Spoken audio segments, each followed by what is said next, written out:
Hello, everyone. Thank you again for joining us on another episode of Regulatory Voices. Today, I'm joined by Nicolas James. I've known Nick for quite a few years. We've got to know each other through his journey and what he's done for each role he's been in. And so it's great to have you on, Nick. If you could tell everyone a bit about yourself, and then we'll go from there.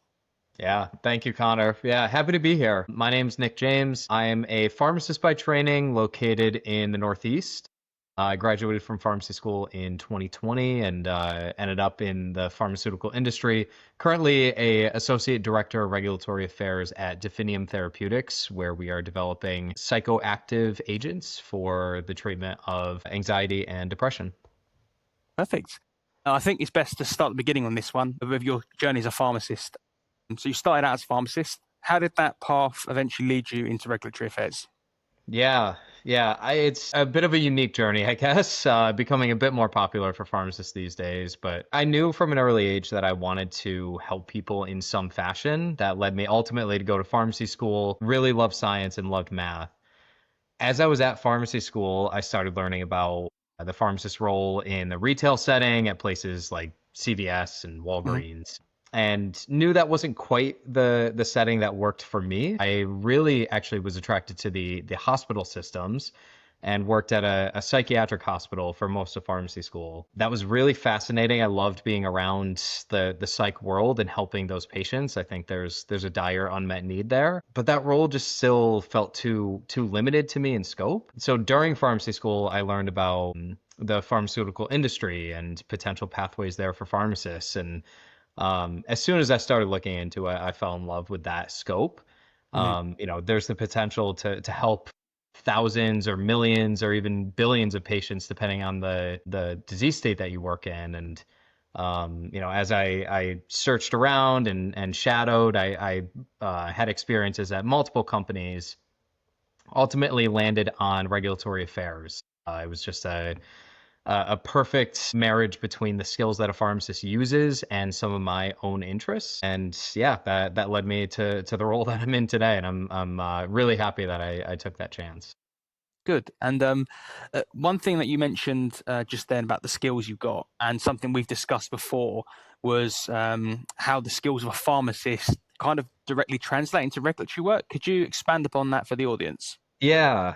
So as a pharmacist, I think there's a unique skill set where we have to take very complex medical jargon and distill that down to basically a fourth grade reading level for the patient that we're talking to. So essentially, we go talk to the team, and a lot of other medical professionals do this as well. But as a pharmacist, you have to distill down, okay, what treatment are we going to put them on, dosing frequency, all those very complicated things, and Mhm. then go to the patient and say, hey, this might look complex. Really just take one tablet twice a day, take it with food, be available for whatever questions they may have. And again, it needs to be like a very easy conversation. I Mhm. think that translates perfectly into regulatory, where there's all of this very complex legal jargon and guidance documents from FDA or EMA. And we take all of that and go back to our teams and say, I know that this is what's on the books, but this is how we should proceed. Like it's not as complicated as it seems, or we can go meet with FDA and have a conversation about this. There's all this complexity that we just need to distill down. And hey, what does my team really need to know to make progress here? I don't know. I like attributing the pharmacist skill there. I think that's really useful in any role. Regulatory is unique, where we still have all these complexities with what's on the books in the CFR in the US, for example. But yeah, I think that translates well over to the industry as a whole. Yeah, and I think it's a good point. And on the personal side, a really close friend of mine is actually a pharmacist. And anytime I've got something, and I pull out that white paper that folds out, 100 times, and I just go, "What do I actually need to know about this? Can you just break this down for me?" And going, "Yeah, you only need to know these bits." So Yeah. it's definitely a good skill, one that is I'm sure your family leans on sometimes as well. Um, so following up from that, then those are the skills that you learned from being a pharmacist, and how that helped you in your regulatory work. But going from that pharmacy background into industry, what were the things you had to learn or develop quickly once you moved into regulatory? Yeah, I mean, the industry was a complete unknown to me. I think all we Mhm. really learned in pharmacy school was that you need to go through 3 phases of studies to get approved, and you submit that data to FDA, and that's pretty Mhm. much it. So when I joined the fellowship program at UCB, that was a very rigorous onboarding to the industry as a whole. I really just tried to soak up whatever I could. So it was a great opportunity to learn about not only regulatory affairs, but how clinical trials are run as a whole. I dove straight into all these team meetings where they're talking about recruiting and protocol amendments and Hmm. submissions to FDA. And what I found is that it was best to make connections with the team because that was going to pay off dividends a Hmm. million times down the road. You can read all of the text that you want, you can read all the guidance documents that you want, but ultimately it comes down to the experiences that you have and that your team has. So being able to connect with our clinical lead and ask, hey, I don't understand like half of the words in this protocol. Can you try and, similar to what we were just talking about, can you Yeah. distill that down to what I need to know so that I can learn and then go to other people and ask those questions? So really just making connections was huge for me. And then just trying to soak up whatever I could, get any experiences I could, sit in team meetings. Having the right team around you is really important too. So, yeah, it was a rapid onboarding for sure, and I'm sure most people experience that when they enter the industry, but that's also expected. Mm. As long as you're hungry to learn and willing to make those connections, really anybody could succeed. And I think you make a good point there about the switch from academia going into industry. Multiple times on calls, I've had people who are trying to break into the industry, or people who are trying to switch. One thing they always emphasise is that you have to understand how different it really is from what you're taught at academia and how that actually applies to the real world. You really have to build those relationships early on so you can actually get what you need to succeed. So it's a very common thread through, even just at the entry level, going up through your old journey. I'm sure it's something you've had to keep utilizing as you've gone up through your career, those constant relationship building and distilling information and getting what you need. Yeah, absolutely. And that's really what I've noticed works well, even just jumping company to company. The Mhm. more connections you can make earlier on, the better your onboarding is going to be, 1,000,000%. And it also helps, obviously, knowing people at that company ahead of time. That's always an advantage. But yeah, connections are really everything when it comes to the industry. Perfect. I know you mentioned about the distilling information and then what you learned from going into industry, but what would you say are the other major skills you got from pharmacy school that ended up being the most valuable to you once you actually got into industry? Yeah, I mean the most obvious is the communication piece. We're expected to go to patients and be able to communicate in a clear and effective way. So being able to go to our teams and do that, or going to FDA and leading meetings and communicating in an effective way. That's something that I try to take pride in, and I think is very important in this type of role. Other soft skills like leadership is obviously important. Again, you're potentially leading meetings with these health authorities. You want to make sure that you're capable of doing that. We just mentioned switching over from academia or maybe, selfishly as a pharmacist coming over from retail or a hospital setting. You get thrown into a lot of teams that you need to lead in some way. So being able to convey that if you want to hop into the industry is important. That's those are really at the peak. I mean, you're not expected to be a technical expert in anything. It helps if you do have experiences in psychiatry, for example, or in regulatory affairs. But every experience is unique. Every company is unique. You're gonna learn new things no matter what team you're on. So I think just having that hunger to learn, that willingness to learn is an underrated skill that I Hmm. think that most people have, just aren't always willing to share up front. So don't be afraid to ask questions and learn new things. And I think following on from all what you said there, when looking at your career, which kind of brings us nicely into the next section we're to cover, is you've actually been exposed to actually quite a few different environments in succession quite quickly, but had a good stint in each one. So you started with your fellowship at UCB, a fairly large company. Then you was at Karuna, which was a much smaller. You were there through that journey through to the NDA.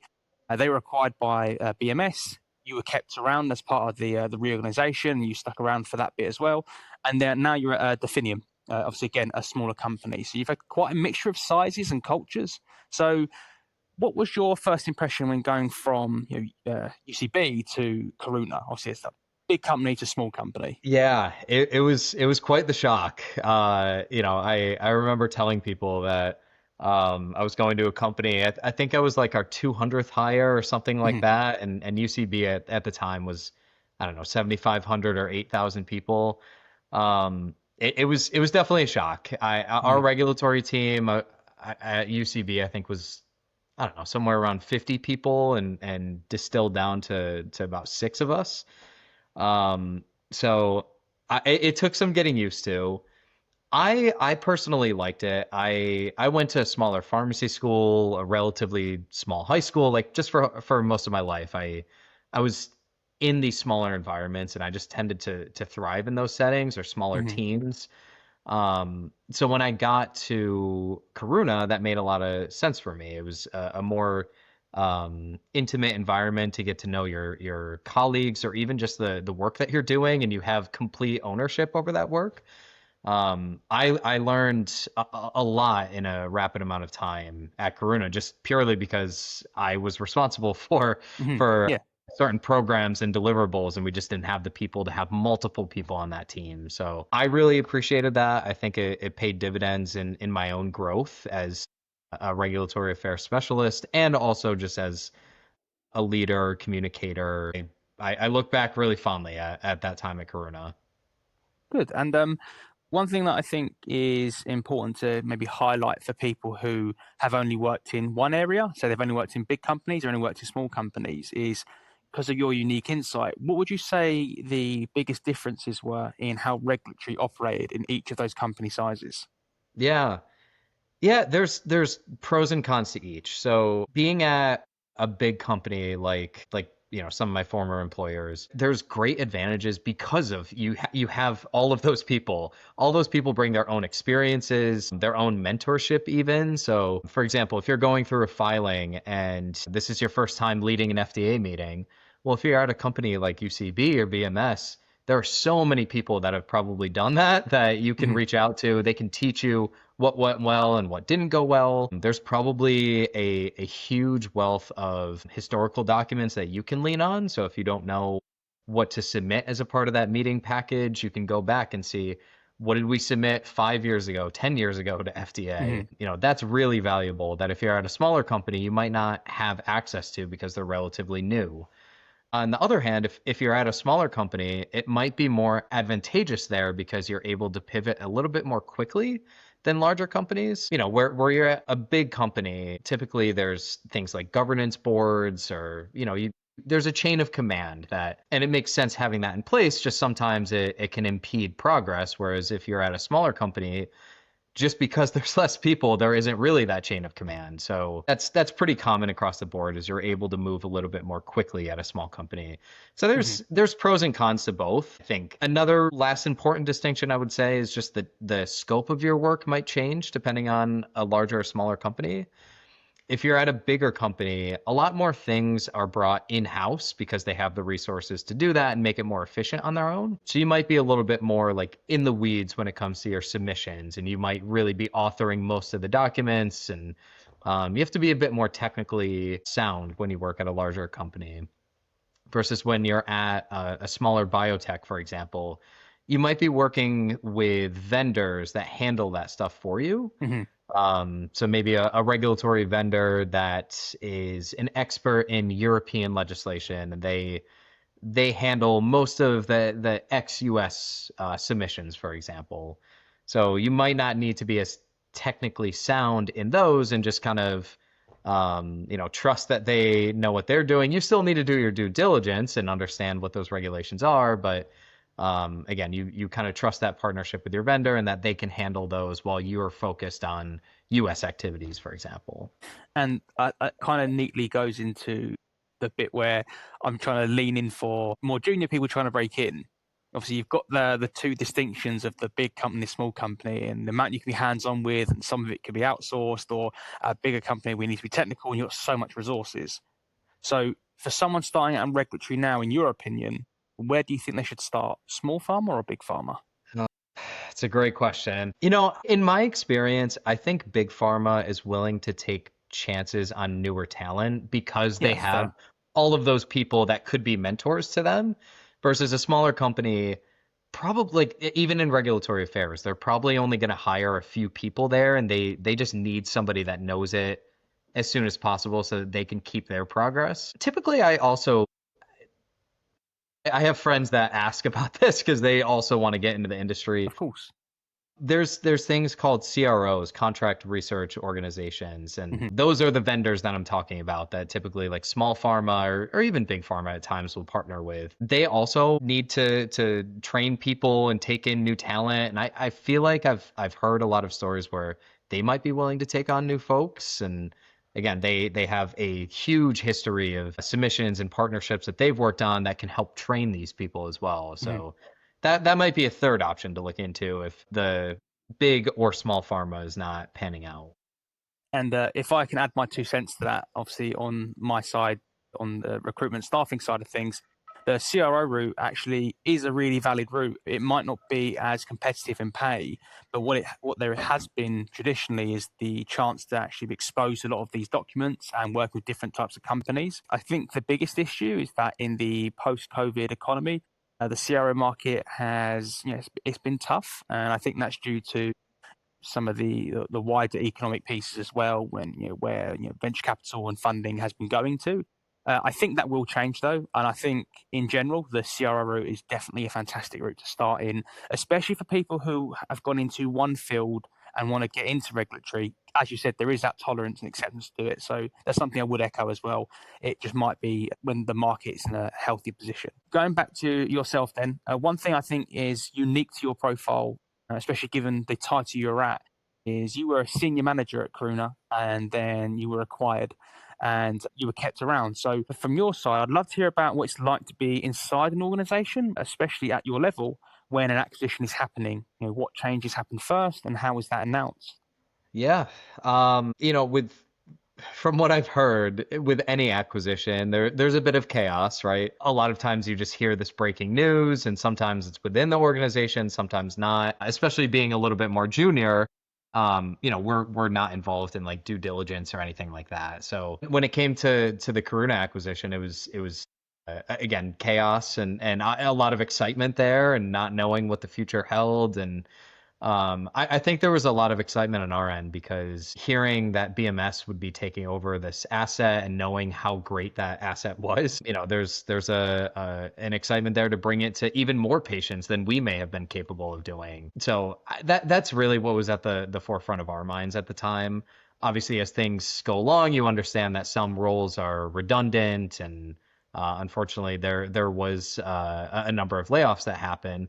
Luckily, again, speaking selfishly, I was able to stay on through that transition, which also really helped me grow. I got to understand what it was like at a big company like BMS. Some of their goals, I got to help shape some of those goals because I had worked on the previous asset, and luckily got to continue to lead my program first under the Karuna umbrella, but then continuing that under BMS and preparing for a marketing application. So it was really exciting. There were again just a lot of unknowns in that time, and the teams did as best they could to keep up with all the questions that we had, and make sure that we had every piece of communication available in a very short amount of time. So I've definitely learned a lot from that process, and just asking questions as frequently as you can without obviously annoying people, but staying on top of what leadership is thinking, and that transition is important. And, Hmm. selfishly don't, fr- I'm trying to think of where to go with this. I would say you don't want to be naive either. There's a lot of examples of acquisitions where they do end up unfortunately cutting a lot of employees. So just keep an eye out for yourself too. And it's very valuable staying involved in that transition because you are going to learn a lot, especially if you were involved in the previous asset. You can give a lot to that next team, but understand that there might be layoffs unfortunately, and you just want to keep an eye on the market in case that does happen to you. And you mentioned that the experience it gave you was quite valuable. Do you think it's changed the way you think about your future career? Yeah, I would say so. I mean, the pharma industry is typically categorized as an ecosystem, right? So there's a lot of these smaller biotechs at the bottom that are driving change quickly, and then some bigger pharma at the top that tend to merge and acquire them. that can be pretty lucrative for someone in small pharma if you are acquired. There's a number of examples even in the last few years where Hmm. millions or billions of dollars are being shared for some of these small pharma companies. And obviously if you are there at the right time, that can pay off pretty nicely. I look a little bit more beyond that, and I just like being at these small companies trying to drive change quickly. And then as I shared, even with Karuna, we knew that there was a great asset being developed, and a company like BMS already has the framework to deliver that to Yeah, yeah, of course. hundreds, thousands, millions of patients. So I like that. I feel like I'm playing a role at least earlier in development versus, in big pharma where I've shared that I like being in small pharma. Someday aspire to have a long career, at really any stage, but I think big pharma is really valuable there too, and transitioning from these early phase assets all the way to delivering it to the patients, because that's the end goal with all of this. And I think that's a really nice way of putting it, because I suppose at the end of the day, this is for the patients. A lot of when I speak to a lot of regulatory people, it is about the end result and actually improving the patient's condition, be that in any indication. So I suppose the fact that you saw it immediately as a look, they're going to be able to deliver this to way more people than we possibly could, and that's only a benefit in the long run. But I enjoyed my journey. I think is a really positive way of framing that experience. So, I appreciate you going into that bit there. Going back a bit into people who are looking to switch into regulatory or starting in the area.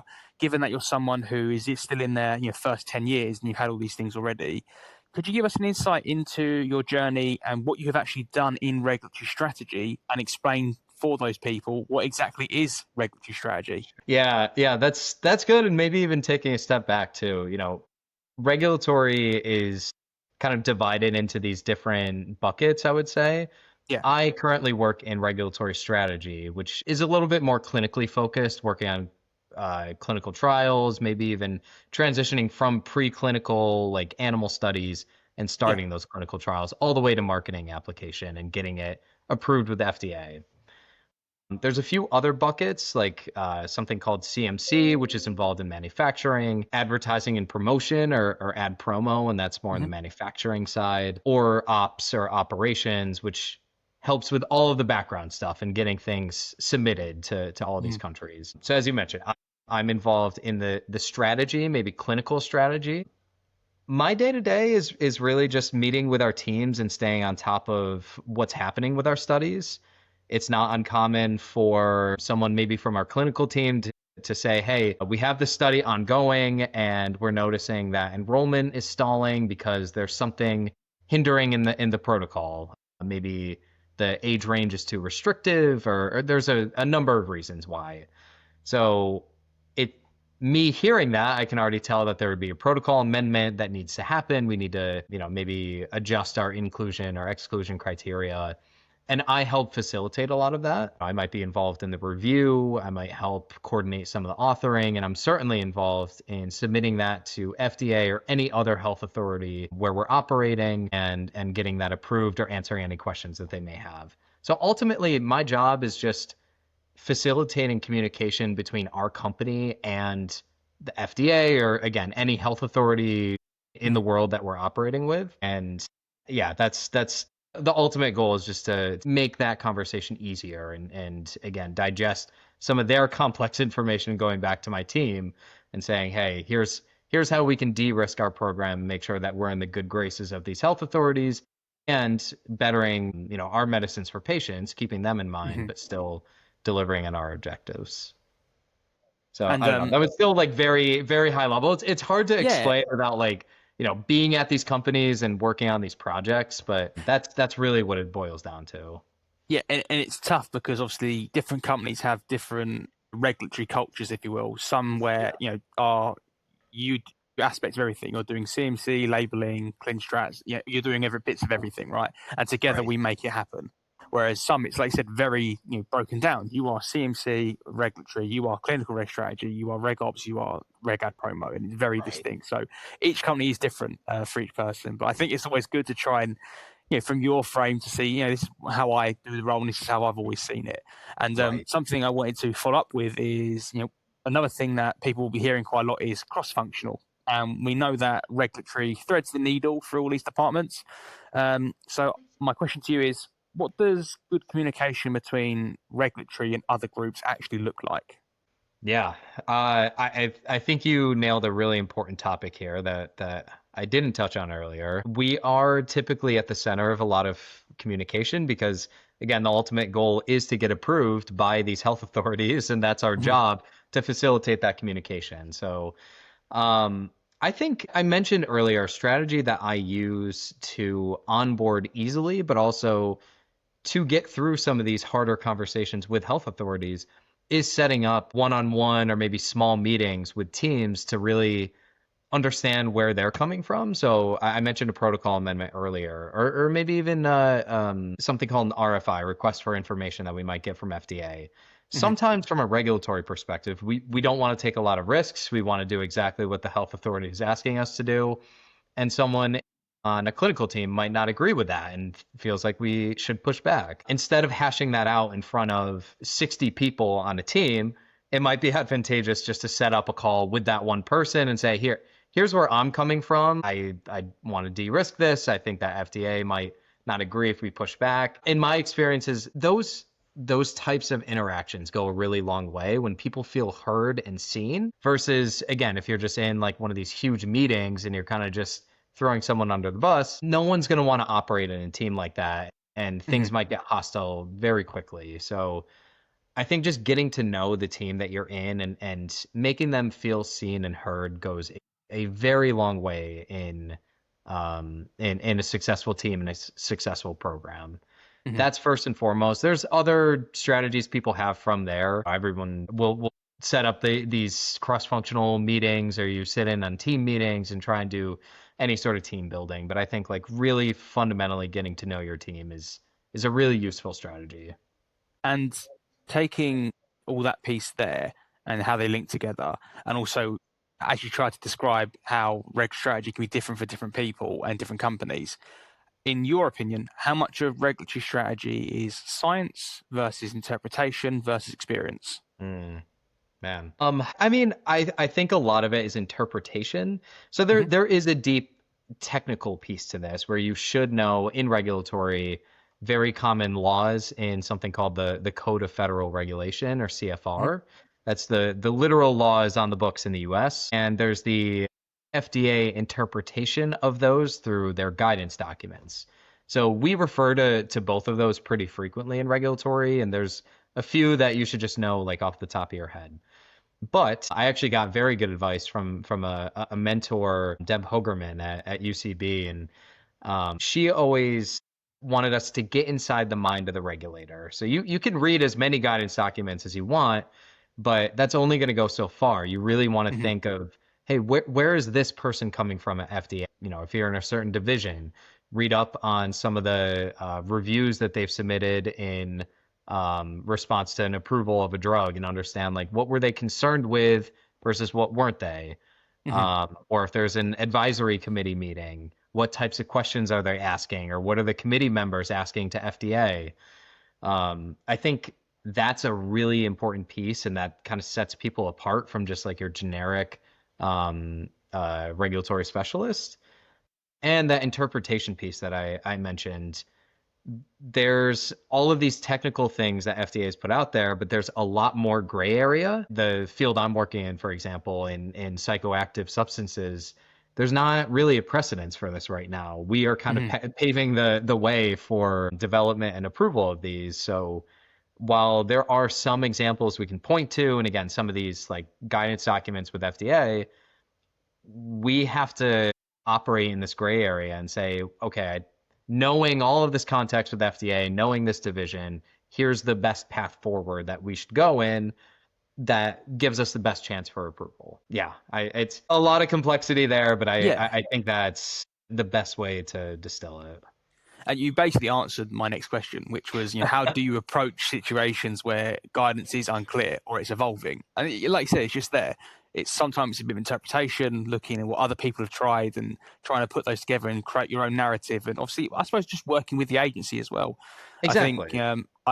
I'm always trying to explain to other people about, The agency does want things to be approved. It's for Right. public health. They are there to work with you. So I suppose that's kind of the excitement and the creativity of working in these grey areas is you are creating a pathway of which people might use in the future. It could be a Right. benchmark for something. I suppose that's an exciting element of that journey as well. Yeah, and that's something I've learned a lot in my short career is that like sometimes people forget that FDA, like they're people too. Like you said, they want to get these Yeah, drugs approved. They see the exciting potential behind them. They want to work with you, they're partners, instead of just like someone that's trying to hold you back. I've been to a number of conferences or even worked with former people from FDA, and they have a lot of great insights and like if you ever aren't sure about your development, ask us. If we don't know or we can't tell you something, we will let you know. But, the more information you can give us, the more advice that we can give you and how to yeah. navigate and create a program that FDA or again any of these other health authorities could approve. Yeah, I certainly wouldn't be afraid of the agency. They are a partner in Mhm. development, and I think sometimes people lose sight of that. And you mentioned the psychiatric space, and you're working on the psychoactive substances. You've actually been quite lucky to work in that area quite early on and stay in it and work at some of the most exciting companies in those spaces. And I know you started, I think it was a hospital, a psychiatric hospital, I think you mentioned before. So, what is it about the psychiatric space that you enjoy so much? What attracted you to it, and why do you choose to stay in it? Yeah. I mean, it's something that has always kind of hit home a little bit. I've always had anxiety from an early age and dealt with at least like everyone bits Yeah. of sadness. So I think that definitely was something that was more personal to me that I wanted to bring new medicines into the world. And then working at a psychiatric hospital, you see unfortunately this revolving door of patients that come in and they get stable for a little bit, they go out in the real world and it's tough out there, and unfortunately they end up back in the hospital and being exposed to some of the treatments that are out there. There are new and exciting treatments being developed, but they all come with their own toxicities, or not everybody is eligible to take them, and it's tough to see people suffer like that. So Mhm. that really drove me into the psychiatric space. Kind of a side note, but it was interesting. The hospital that I worked at was one of the few in the country that still did ECT, electroconvulsive therapy. So it was not uncommon for me in the mornings to stock up all of their meds for that. I got to watch some of those sessions happen, and luckily it does work for some folks, but it's also kind of a window to the past and just like how we used to treat people with these Mhm. psychiatric illnesses, and we have come a long way, but there's still a lot further that we can go.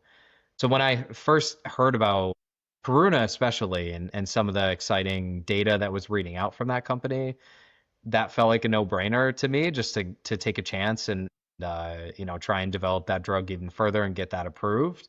And on my winding path in this industry, I found my way now at Definium, where we're probably pushing the envelope a little bit more. But again, a lot of excitement behind what we're doing here, and our goal is always to deliver even better treatments to patients. So that's yeah, I'm really lucky to have worked on the programs that I have.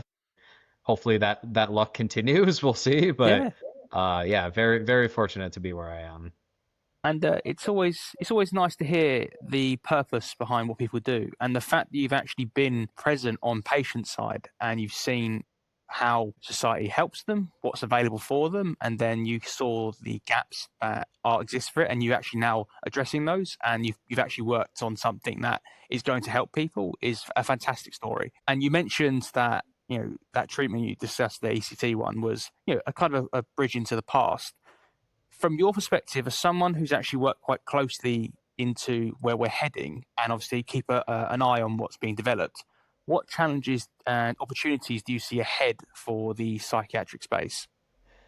Yeah, I think there's a few. I think acceptance of some of these new therapies might be a challenge.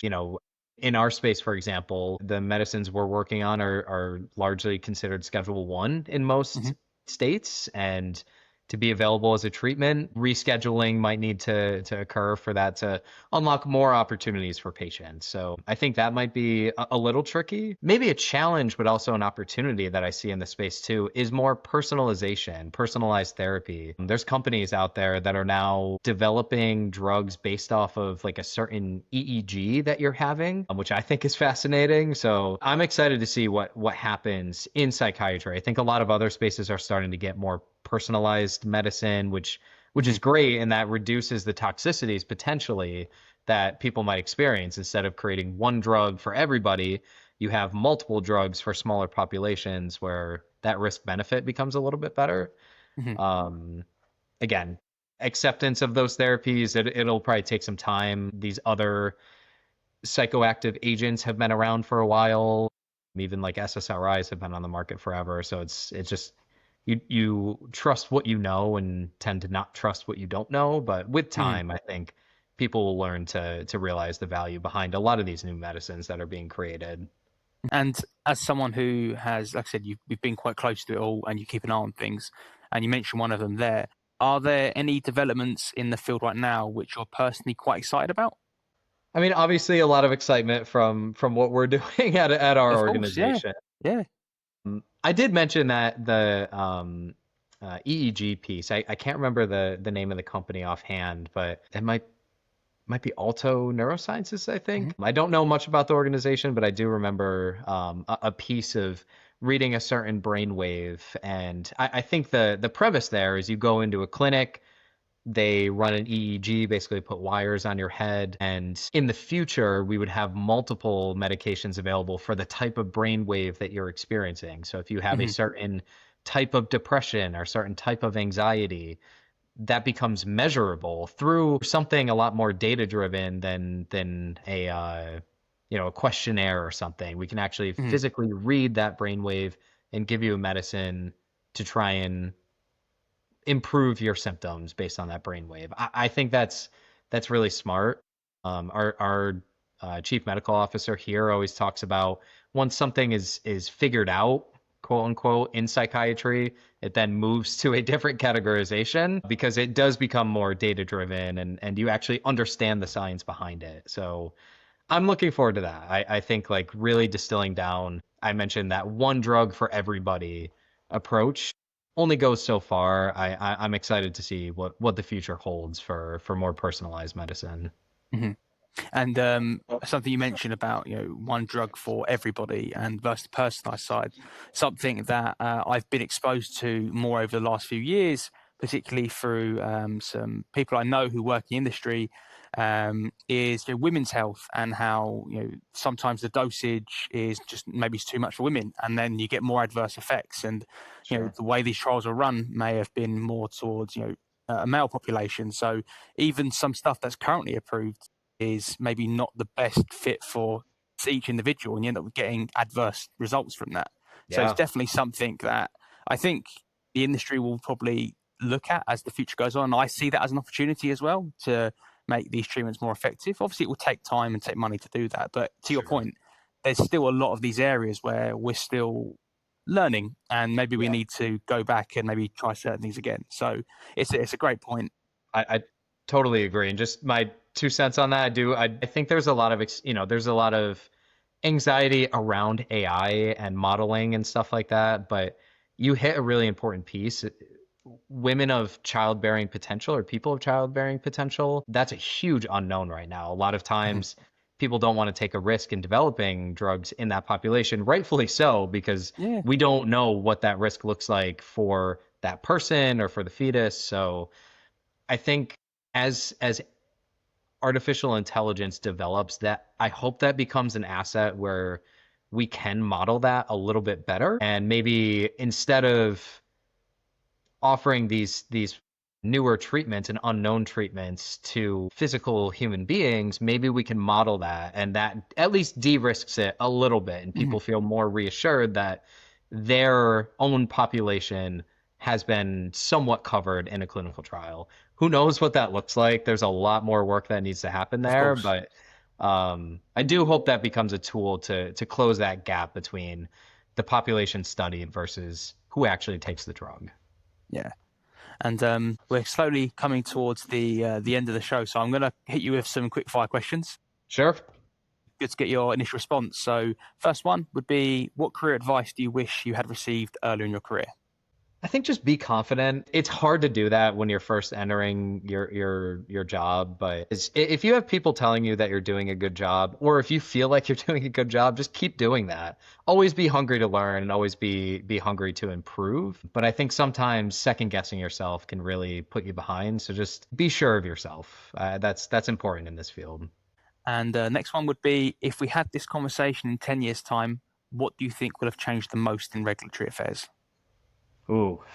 Um, I think increased communication, not only with health agencies, but across health agencies. I think there's going to be a lot more standardization between some of the global players like FDA, EMA, maybe even the APAC region. So I do see a lot more synchronization between health authorities. Okay. And then finally, which part of your job in regulatory affairs do you enjoy the most? I think just for the nerd in me, like seeing these treatments so far, like Yeah. in advance from what the public sees is very exciting. I think some of the excitement around the drug I was working at Karuna is just now really picking up steam. The drugs that I'm working on now, maybe in at least like a few years' time, will start to pick up steam. And then at my next company, I hope to get in even earlier. Yeah. Or even some of the assets and programs I'm working on here. So I really just selfishly really like having a window into the future. And hey, in 10 or 15 years, this might be like the standard of care. That's pretty cool. And it's interesting you say that. One thing that I've come to love about life sciences is when I first got into it, I didn't really understand how big this world was, but also kind of how small it is as well. Not people who actually know about what it is or what people do in it. And then you're right, it's getting that insider view in, when I hear people say, oh, this person's got this, and I'm like, I'm pretty sure I know a company who's working in that. It's Right. interesting to just know what's coming through. Yeah. It's a really exciting world to be in, and I wouldn't change being it for the world. I love being in this industry. But with that, thank you for taking the time to join me on the show. It's been a pleasure to speak with you and to share your insights. And it'd be great to have you again on the show at some point soon. Yeah. No, appreciate it. Thank you. Great questions. Great conversation. Very, very excited I could join. Thank you. Perfect. And if anybody would be interested in being part of the show, feel free to reach out to me. And if you have any questions for myself or Nick, I'll be posting this on LinkedIn. So feel free to add some comments under there or message one of us personally, and it'd be great to engage with you. Until then, we'll see you on the next one. Bye bye.